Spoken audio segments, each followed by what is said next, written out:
let's talk about the Cleveland Browns and their a million quarterbacks on the roster. Kenny Pickett's dealing with the hamstring. Dillon Gabriel's dealing with the hamstring. Shedeur Sanders has a sore shoulder, so he's being held out. So the Browns had to sign Snoop Huntley out of free agency and bring in their sixth quarterback on the roster right before their first preseason game. Deshaun, Joe, Kenny, Dillon, Shedeur. Yeah, he's the sixth. Six quarterbacks on the roster is crazy work for a GM, but there's rumblings, all of this to say that Shedeur is on the trade block.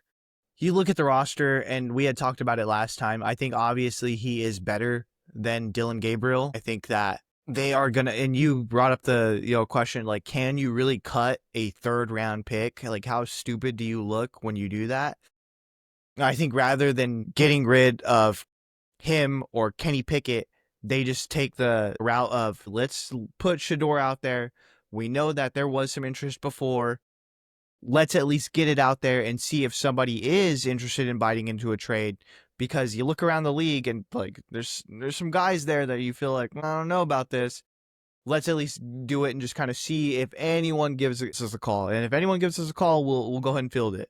But I think you're right. You do it. It's a real tough look to cut a third round pick right off the bat, not even getting out of training camp.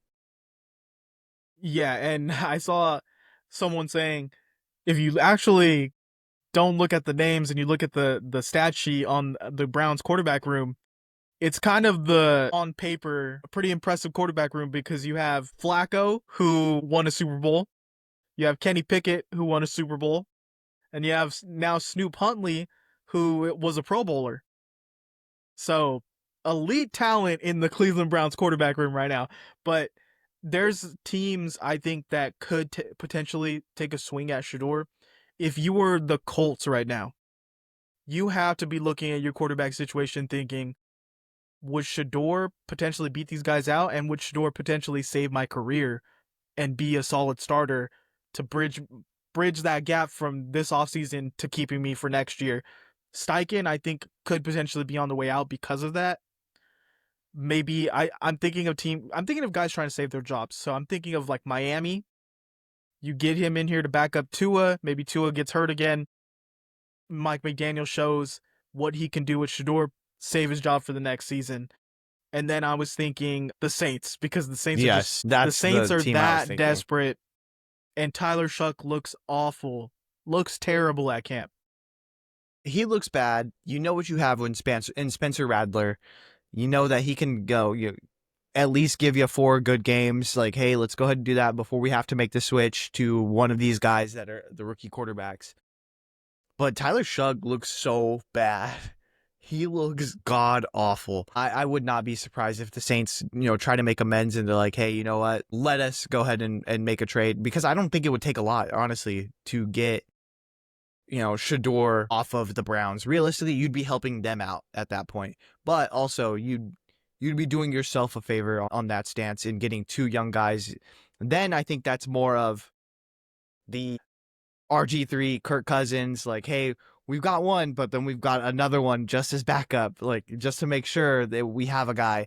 You can do your due diligence there, but realistically, with the training camp that Tyler Shuck's having, I don't think he's going to see the field. No, it's supposedly Spencer Rattler's winning that job right now, which is crazy.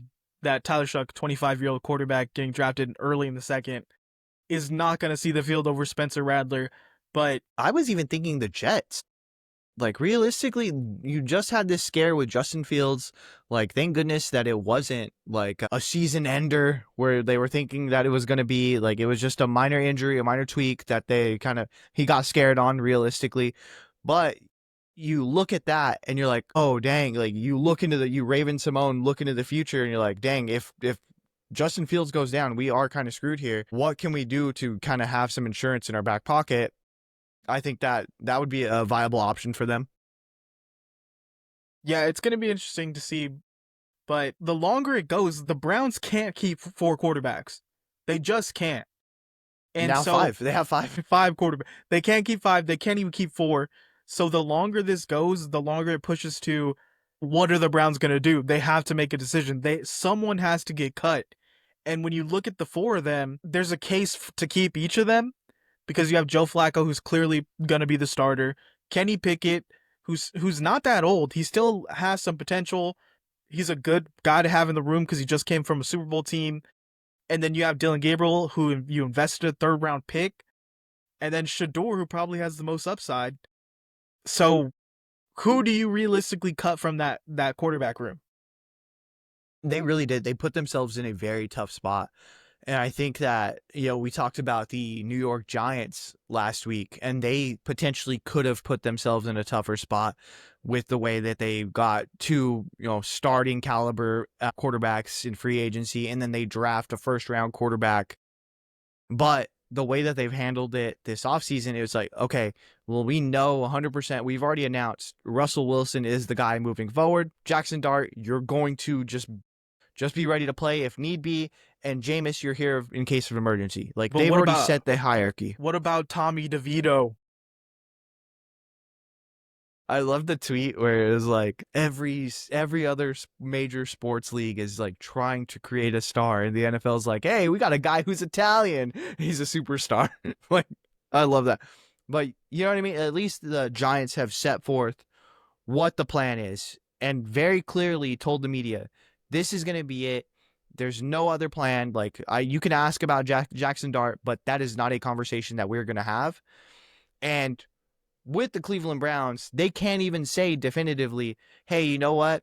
It's Dillon Gabriel over, Shedeur Sanders.